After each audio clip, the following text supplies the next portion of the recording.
Alam ko, nararamdaman mo. Namimiss ko sila. Namimiss ko sila. Hindi ako nagdadrama. Namimiss ko talaga sila. Sa lahat ng buhay na ano. Ang gusto ko lang na mangyari yung pagmamahal nila sa akin. Yun lang. Alam ko, nandyan yung mga yan. Ayon sa kanya, mga kababayan, parang depression. Sabi naman ng, alam mo rin na nagkaroon ka ng depression? Alam ko din. Kasi ang nakikita ko sa buhay ko ngayon, masaya. Masaya talaga na, kasi ang simula nung nakukutya ako ganyan, ang ginawa ko lang, tinanggap ko yung pangmutya, tapos ako keep moving lang, kung ano yung alam ko na tama, ginagawa ko, keep moving na ako. Pero yun nga, sa tingin ko, kaya ganun nangyari, nakidnap yung katawan ko, gumawa sila ng AI para, yun nga, siguro tingin ko, kaya sila gumawa ng AI para sa ikabubuti natin, which is, tingin ko hindi talaga. Ako na nagsasabi, delikado ang AI.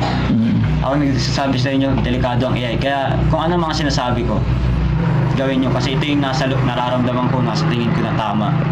Ang AI, napakadelikado. Kaya ang bala ko sa AI, kapag na-develop ko na yung sarili ko, na talagang as in 100%, all the AI, eliminated. Bawal ang AI. Huwag kayong gagawa ng AI. So ngayon, nasira na yung cellphone mo. Ano na ang libangan mo ngayon? Wala na. Wala na. Bali, ang libangan ko, lang. Ito lang libangan ko kapag, habang di pa tapos, hinihintay ko yung na bumalik ako sa sarili kong katawan. Yung totoong katawan. Babalik yun, bro. Manalig ka lang kay God, ha? Ganito kasi yan, mga kababayan. Mahirap i-explain. Nagsama-sama na. Una, nagbabasa siya ng Bible. And then, problema sa pamilya. Depression. Kasi, ayon sa isang sa comment section na masisipag tong mga batang ito, may nabasa po ako na kapitbahay or hindi ko alam, nakakakilala sa kanila. Tama. Nung unang araw daw, nung unang hindi pa nagkaroon ng problema, si kuya ay mahilig magtinda-tinda, naghahanap buhay sila. Nagsimula lang daw talaga yung mga problema nila noong pandemic time. Tapos nawalan ng pag-asa, nawalan sila ng puhunan. Doon daw talaga gumuho yung mundo nila. Which is ngayong nakita ko yung picture niya at sinabi niya, siya yung gumagabay sa kanyang kapatid. Graduation, elementary time, no? Tama. So sana mga kababayan, mga kabarangay, matulungan natin si Kuya Alpolivic, ganon din si Aljun, at saka si John Paul, no? Which is, gaya ng aking sinabi mga kababayan, hindi ko pwedeng dalhin agad na walang permiso doon sa isang kapatid nila na nag-aalaga or nagbabantay sa nanay nila. Dahil yun po yung sorry to say na siya yung nasa maayos na kausap. Hindi na po pwede si Bunso kasi underage pa siya. At sa ngayon is wala siya. At yun, hindi ko rin sinasabi, correct me if I'm wrong mga kababayan, hindi ko po sinasabi na ang pagbabasa ng Bible ay nakakasira ng pag-iisip. Tama. Kailangan natin yan dahil yan ang parang resistensya sa ating isip, katawan pag nagbasa tayo. Pero para sa akin, ang pagbabasa hindi po pwedeng haluan or hindi pwedeng biruin. Hindi pwedeng isama sa kalokohan. Tama. Diba? Tama. Yun. Yun talaga ang Biblia, hindi siya biro. Seryoso ang Biblia, kaya nga may mga revelation na nangyayari. Ito, sinasabi ko sa inyo, last ng revelation to, ako na mismo ang gumagawa. Ako na mismo na ama ang gumagawa ng revelation. Kasi kung ang gagawa ay yung anak ko pang gagawa, wala, hindi talaga pwede. Napansin ko na, hindi na talaga pwede. Kaya ako na mismo na ama ang gumagawa ng revelation para sa aking mga anak para maligtas silang lahat. Yun. So yung mga sinasabi niya about sa Bible mga kababayan, yun yung dapat nating sundin. Sundin natin yung utos ng kataas-taasan. Pero ang nangyayari kay Polybic, parang dahil sa gutom, sa depression, parang naisip niya na siya yung katauhan niya ang lumugar doon sa nababasa niya hanggang sa nagkakaroon siya ng problema. Kaya pati katawan niya nanginginig, no? Kaya mga kababayan, hindi po ako expert pagdating sa Bible. Kaya yun lang may papayo ko, wag nating biruin, wag nating haluan ng kung ano man ang pagbabasa. Advisable po talaga magbasa pero basta. Huwag yung gagawing biro ang Bible. Opo. Kasi seryoso talaga ang Bible. Kung ano ang mga sinulat sa Bible. Kasi ako ang gumawa ng mundo. Ako talaga gumawa ng mundo. Mm-mm. Talagang huwag niyong gagawa ng biro ang Bible. Kasi kapag ginawa niyo ng biro ang Bible, ako nang nagsasabi sa inyo, mapapahamak kayo, mamamatay kayo lahat. Yung sinasabi sa inyo. Yun lang. So, paano yan? Hindi kami makapunta sa ano ngayon? Grocery? Okay lang. Hintayin natin si Bunso, ano? Hintayin namin? Okay lang.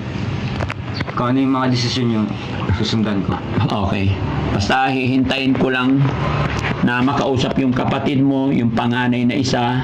Pag nandito na, saka kita dadalhin sa pagamutan. It's okay for you? It's okay. And then, bukas, dadalhin ko yung papag dito para may higaan kayong maayos.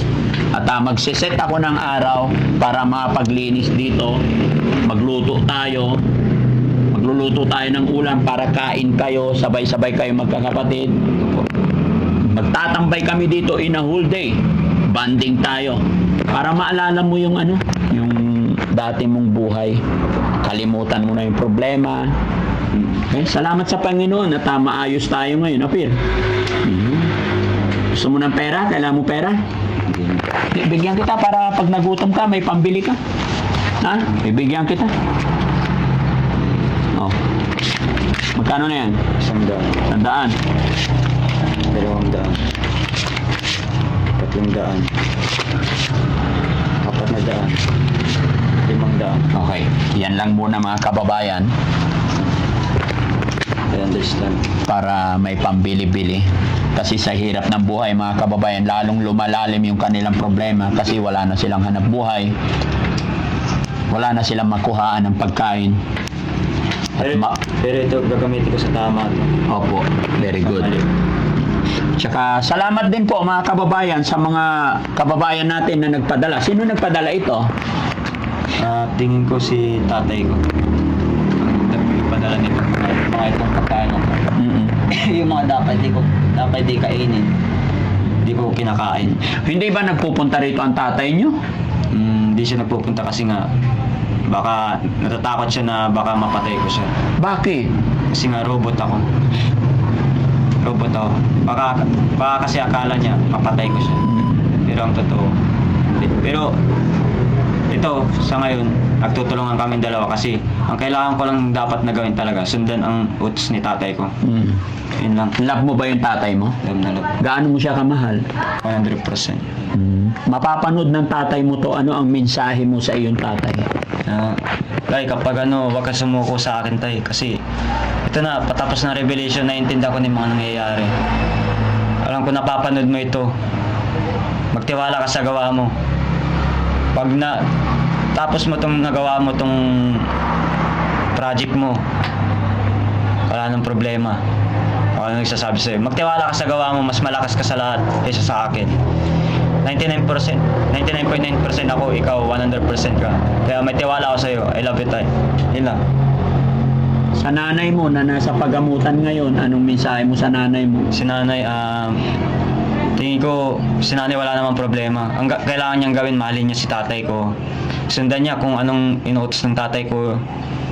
Dahil sa totoo lang, si tatay, mahal na mahal ka, hindi ka niya pinapababayaan. Bali, yun lang, nay, huwag kang magalit sa akin, huwag kang magalit din kay tatay. Tulong-tulong tayo. Isang pamilya tayo. Nangyayari na to dahil ito na talaga yung pinakalas na revelation. Si Lolo, huwag kang mag-alala.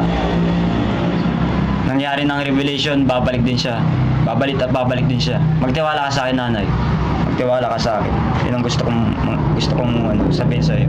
I love you, nay. I love you, tay. Yun lang. Yun lang. Sa mga kapatid mo, anong masasabi mo sa mga kapatid mo? Sa mga kapatid ko, nakakalungkot isipin na mawawala sila. Kasi nga, kasama sila ni Demon God. Nakakalungkot, pero huwag kayong mag-alala. Maliligtas din kayo. Mabubuhay din kayo. Mga angels kayo. Kayong mga demon. Nakontrol kayo ng ni Demon God. Kaya kayo nagkakaganyan. Sinusunod niyo yung mga kagustuhan niya, ganyan. Pero siya, yan lang, nakahiga lang, ganyan. Walang ginagawa. Kinukuha niya mga kayamanan niyo. Naintindihan ko yan. Kasi, nandito na ako. Galit na galit ako kay Demon God. Ang mangyayari, kayo mga angels at demon, ligtas kayo sa akin. Ang may iwan lang si Demon God. Kasi hindi talaga siya tumitigil. Alam ko, ikaw, Demon God, napapanood mo ito. Alam kong takot na takot ka na. Pero wala na akong magagawa sa'yo. Binigyan na kita ng ilang beses na tawag dito, pag-asa. 16 times mo ako pinatay. Pero ito, mga 17 times ko na ito nabuhay. Tapos nabuhay ko na ito. Naligtas ko na si lola ko. Nasa langit sila. Alpolivic, naramdaman ko sa puso mo, nakita ko nung pinag-usapan natin ng iyong ama. Alam ko nasa puso mo yung pagmamahal mo sa iyong nanay at tatay. Alam ko nararamdaman mo Namimiss ko sila. Namimiss ko sila. Hindi ako nagdadrama. Namimiss ko talaga sila. Sa lahat ng buhay na ang gusto ko lang na mangyari yung pagmamahal nila sa akin. Yun lang.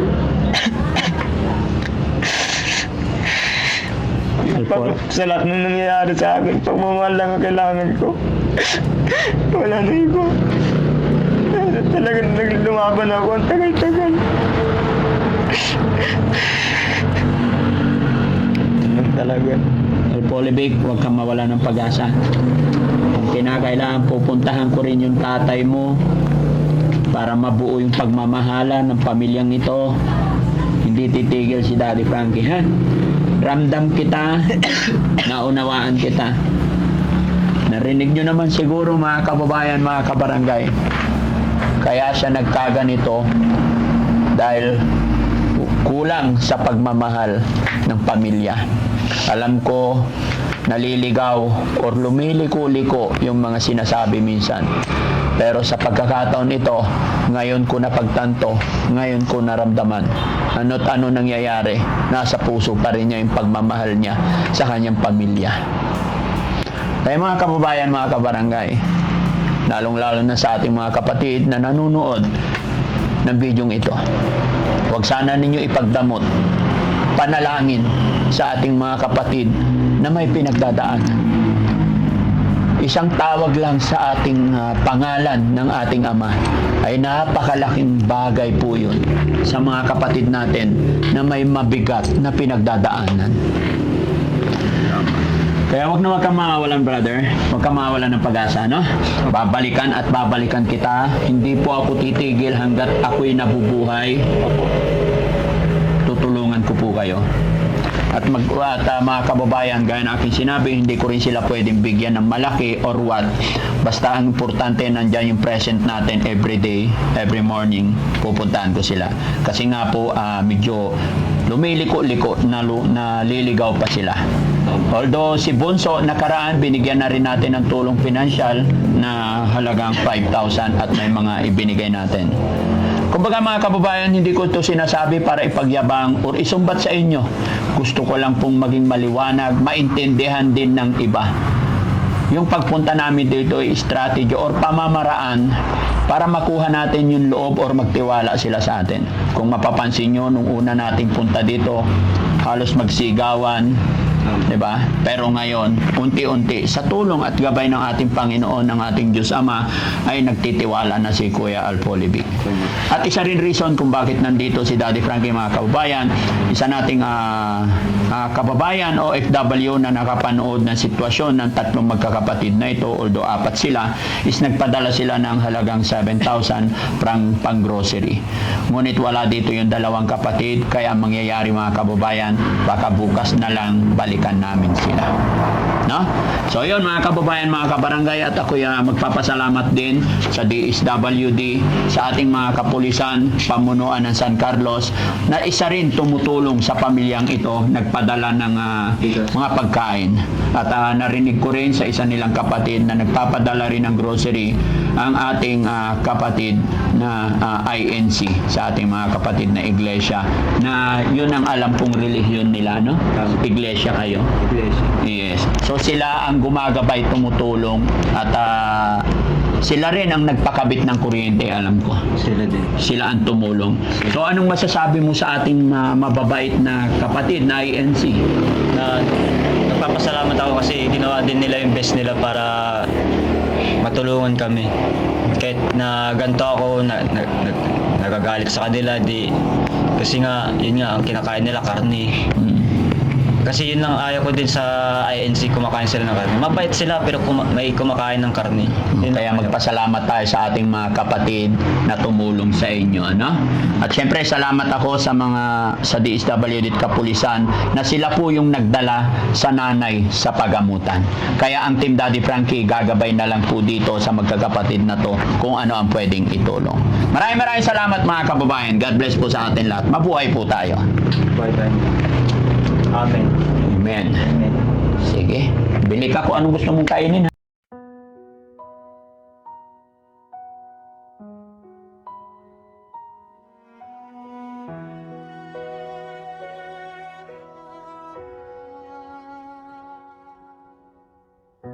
Sa gitna ng gulo ng mundo, may kamay na laging bukas para sa inyo. Hindi hadlang ang pagod at puyat, basta mapuntahan lang kayo. Tutulong sa abot ng kanyang makakaya. Boss GB Vlogs, pagmamahal sa kapwa ay hindi